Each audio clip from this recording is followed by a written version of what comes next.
Hello, friends. I'm Jeffrey Rosen, President and CEO of the National Constitution Center, and welcome to We the People, a weekly show of constitutional debate. The National Constitution Center is a nonpartisan nonprofit chartered by Congress to increase awareness and understanding of the Constitution among the American people. My guest this week is Anne Applebaum, staff writer for The Atlantic and Pulitzer Prize-winning historian. Her new book, Autocracy, Inc., The Dictators Who Want to Rule the World, explains how autocratic elites around the world collaborate to remain in power and undermine the democratic order. She's a longtime friend. I've learned so much from her over the years about threats to the liberal order at home and around the world, and I'm thrilled to welcome her to the show to discuss the importance of liberal democracy and to teach us about the global landscape of autocratic illiberalism. And it is wonderful to welcome you to We the People. Thank you so much. Very happy to be here. Let's begin with the obvious question. What is Autocracy, Inc.? My book describes a network of autocracies. It is not an alliance. It's not even really an axis. It's a group of countries who are not linked ideologically. So we're talking about communist China, nationalist Russia, theocratic Iran, Bolivarian socialist Venezuela, and a host of a dozen or so others. Countries who, some of them are one-party states, some of them are run by a single person, some are an oligarchy. All of them are states whose regime seeks to rule with absolute power, meaning without checks and balances, without transparency, without independent courts, without a media. They seek to control all the media space. And increasingly, they have begun to cooperate together opportunistically where it suits them transactionally to push back against us, essentially. They see the liberal world, the ideas coming from the liberal world, again, the rule of law, independent judiciary, transparency, accountability, rights, human rights, women's rights. All of those things are a problem for them. Those things are part of the language used by their own opposition movements, but of course, they're also the language of our societies, and they're built into the treaties and the international institutions that govern or try to govern relationship between states around the world. They're trying to change those rules. They're trying to undermine the ideas and ideals of democracy and of liberalism, and they're seeking to rule with impunity. And the book describes both where this world came from, how it operates financially in the information space, militarily, how they've begun to collaborate. And it suggests at the end some ways to think about it and some ideas about pushing back. So powerful. And the characteristics you just identified as core to liberal democracy and threats to Autocracy, Inc.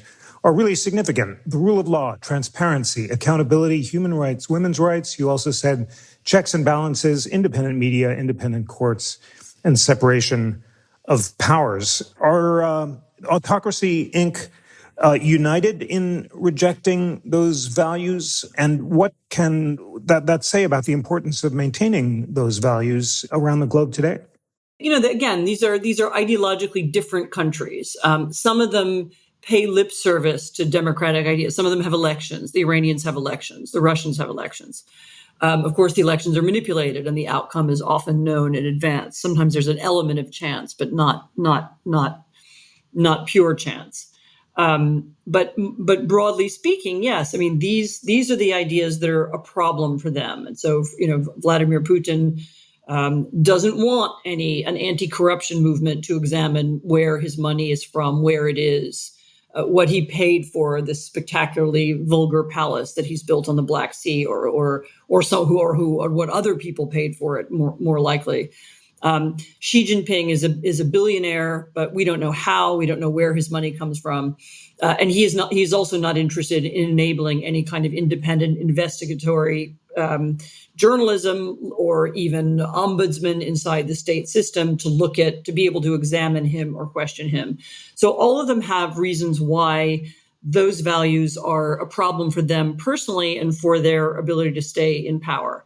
I should say there are a number of other states around the world who are, my book is not a black and white argument. It's not saying that the world is divided by some kind of Berlin Wall into dictatorships and democracies. There are also a lot of countries in between, some of whom have partially democratic systems or who have democratically elected leaders who question, some of the liberal ideas. I mean, you can see it in Viktor Orban's Hungary, for example, or in Erdogan's Turkey. The part of the other argument of the book, though, is that the ideas of the autocratic world do also appear inside our own political systems. So whereas in the 1990s, we used to talk about democracy moving from west to east, as if the spread of ideas could only go one direction, it's become pretty clear in the last decade that the influence can also go the other way, that the appeal of autocratic ideas to politicians and also to ordinary people is growing inside our own societies. And again, that's not an accident. There's a chapter in the book about autocratic narratives. So the Russians and also the Chinese, Venezuelans, and others collaborate together, but also individually to build an argument about democracy being divided, degenerate, even sexually degenerate, and autocracy being stable and safe. And that intuition, that instinct that democratic systems are fatally flawed and need to be torn down, that there is a one-man rule or a strong-man rule or an autocracy that's an alternative that's available to us. That idea you can now hear it in the US, in the debate inside the US, and you can also hear it around the world, around the rest of the democratic world. So they have, I want to be clear that it's not them manipulating us. It's also our internal, it's also part of our internal politics. In other words, the autocratic narrative isn't only created by Russia and China, it's also created by Americans and by Europeans. So it's a joint construct. This is what makes the argument of the book so powerful and complex. Autocrats adopt illiberal values for different reasons. It's not a grand battle between communism and democracy, and yet at the same time, they disseminate defenses of autocracy to the US and other democracies that are then embraced by domestic actors. You have a chapter on financial collusion, security collusion, propaganda, and the international institutions that are being undermined. Give us a sense of how financial collusion allows autocrats to avail themselves of tax havens to launder their money and evade sanctions.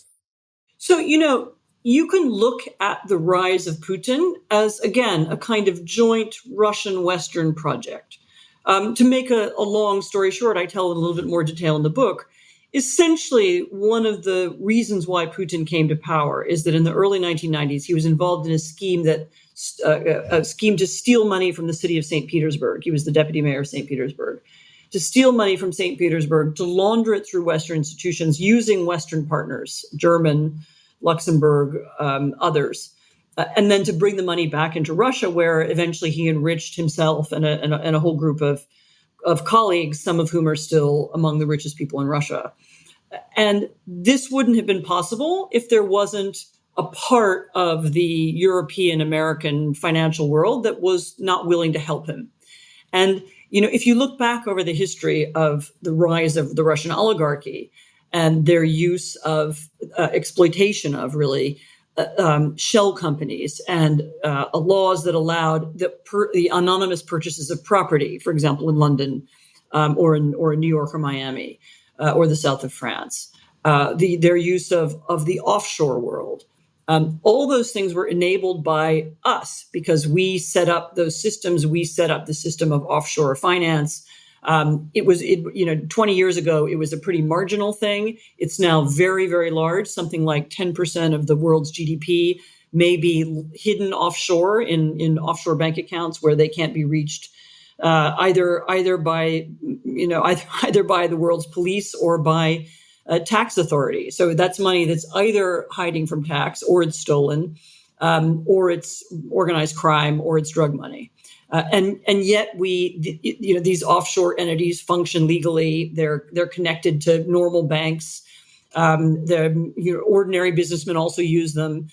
But if you look at the ways in which they're used legitimately, it's really very small and minor. And the ways in which they're now exploited is very dramatic. And one of the ways in which we could push back against the autocratic world is by putting an end to it. We don't have to tolerate money laundering or anonymous companies. There's no reason why people should be able to hide their purchases of condos in New York behind a fake shell company. I mean, it's not necessary. I mean, secrecy and the lack of accountability, these are autocratic traits. These are typical of autocratic societies, and we don't need to have them in America or in Europe, and yet we do. And of course, there's the big lobby. The real estate lobby has tried hard to maintain this. But there are political implications as well. And so I will just throw this out. Donald Trump's business model when he was just a real estate magnate was to build buildings and then to either he or a partner would sell condos in them. And something like a quarter or a fifth of all the apartments, all the condos that were sold in Trump buildings or Trump branded buildings were sold to anonymous companies. And which, by the way, was totally legal. But it also means that we didn't know who bought them. And even when he was president, he was continuing to sell condos in Trump branded or Trump owned buildings to anonymous people. And therefore, we don't know what was the function or the purpose of those purchases. And, if that was a bribe or if it was an attempt to influence the White House, we have no idea. And we're legally barred from knowing. There is beginning to be a pushback against these kinds of practices, both in the US and the UK, partly, I think, because in the UK, you now have a prime minister who's a former chief prosecutor of Great Britain and a former human rights lawyer. He's interested in this subject. He and his foreign secretary, David Lammy, talked about it during their campaign. There are beginning to be legal changes also in the US. But it's a big project. What we really need is a coalition of countries who are willing to put an end to this kind of activity, and that would be good for global security, in that it would push back against the autocracies, but it would also be good for our own democracies. It would be good for our own ability to be transparent and accountable. That's such a powerful point you make, that the rule of law can check this kind of corruption, and laws of transparency and accountability are within our grasp.